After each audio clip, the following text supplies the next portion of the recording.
Hey guys, I was just watching the news and I saw something that really kind of bothered me a little bit.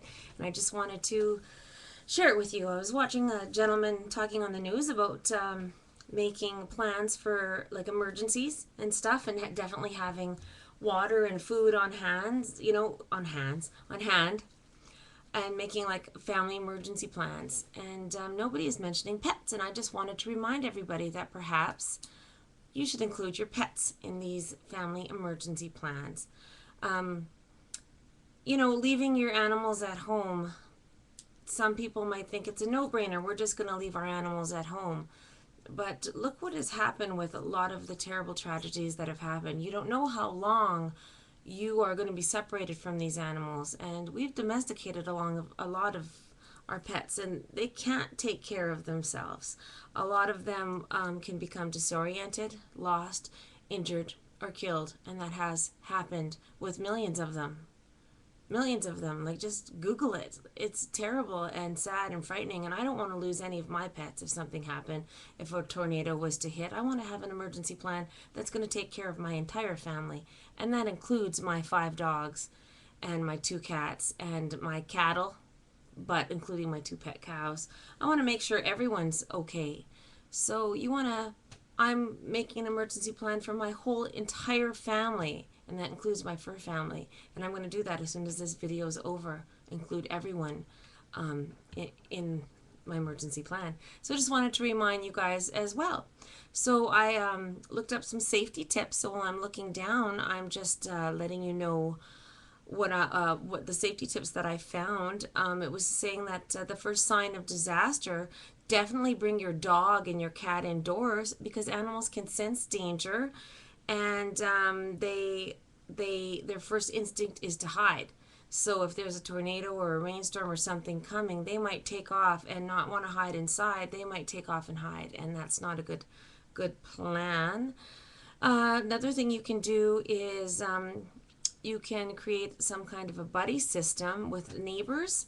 If you're not home and, oh, just say there's let's see, give a house key to a neighbor. Easier said than done these days, isn't it? Let them know where if you have an evacuation kit. Oh, that's interesting. We can make evacuation kits. Let's see, what would we put in our evacuation kits? If you have any ideas, why don't you say down below? I'll start. How about water? Enough water for 3 days. Dog food, cat food, just say animal food. Medicine that we need. Like enough you can carry because you have to bring food for your humans and stuff. So, but you want to make sure there's food for your dog. A crate. A crate for the animal because, even the nicest animals, when they're faced with not their home, and animals pick up energy and they can start flipping and freaking, and when everyone is scared and getting, they can pick up that fear, and so any nice animal can bite, or so you definitely want to have a safe place for them. So definitely a crate. And I said water and food and medicine. What else? What else can we have in their evacuation kit? So you should have it ready. Go buy a separate crate and have it somewhere that you can just go and grab it. Have it all in the crate. So if something hits fast, it's ready. All you have to do is grab. I'll just say dog. So just grab but I mean like all animals. Grab your animal, but grab your dog, grab the crate, and it's ready to go. So what else could you have in there?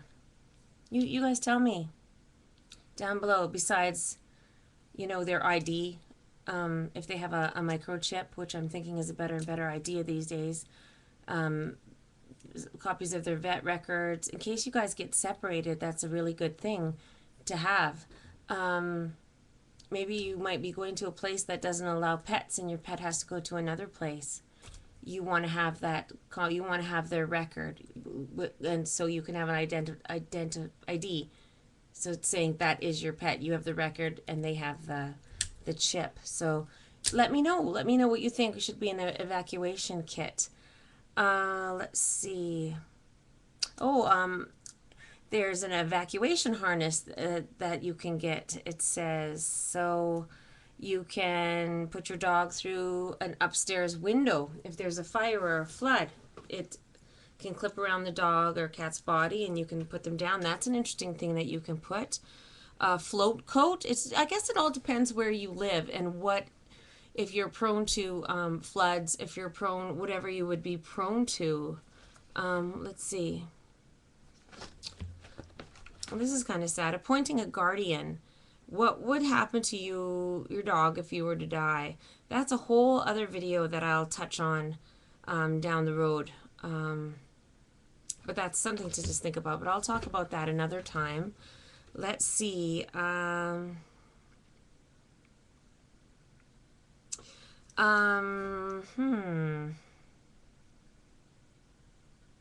Well, that's all I guess I have to say about that. I just wanted to, if you have anything else to add, that was just off the top of my head, and some of the information I found was, it's called, from the internet, The Safe Dog Handbook by Melanie Monteiro.